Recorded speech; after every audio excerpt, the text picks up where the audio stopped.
Lapsed õpivad ümbritsevast kõike, ka vägivalda.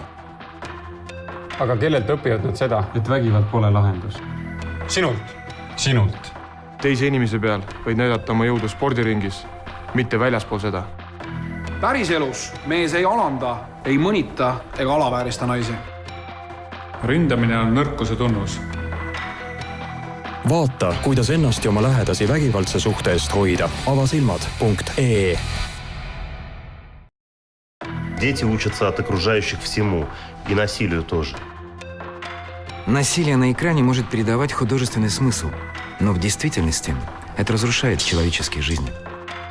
Мужчине нельзя унижать и издеваться над женщинами. Потому что нападение – это признак слабости.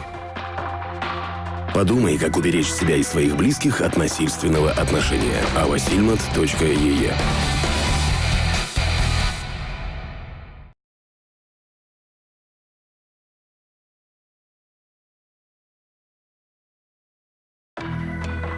Ahistamine on ühtemoodi haige nii netis kui päris elus. Ja sina, neiu, vaata tõele näkku, ta jääbki nii käituma. Ära lase end alandada.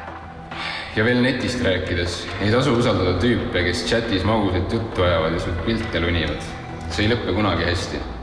Kui tüdruk ütleb mulle ei, saan ma sellest aru ja ei hakka rohkem jaurama. Sest ükski naine ei ole kellegi omand. Vägivald hävitab elusid.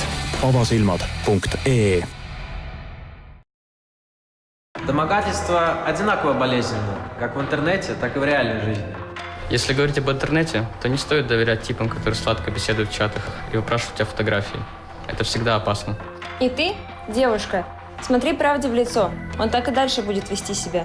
Не позволяй себя унижать. Если девушка скажет мне нет, я приму это и не буду приставать. Потому что ни одна женщина не является чьей-либо собственностью. Насилие уничтожает жизни. avasilmad.ee.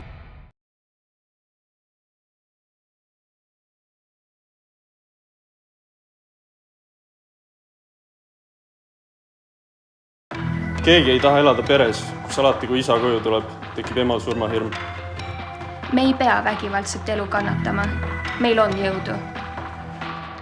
Ja kui vajad abi, siis tea, et sa ei ole üksi. Helista tugitelefonil 1492. Räägi nendega, kes oskavad aidata. Ja mis kõige olulisem, kui märkad ise vägivalda, ära pööra pilku ära. Kasvame vägivallast vabaks. avasilmad.ee. Никто не хочет жить в семье, где всегда, когда отец приходит домой, мама испытывает смертельный страх. Мы не должны страдать от насильственной жизни. У нас есть сила. Если ты нуждаешься в помощи, знай, что всегда кто-то есть. Звони по телефону поддержки 1492. Поговори с теми, кто сумеет помочь. И что важнее всего, если сам замечаешь насилие, не отворачивай взгляд. Будем свободными от насилия. avasilmad.ee.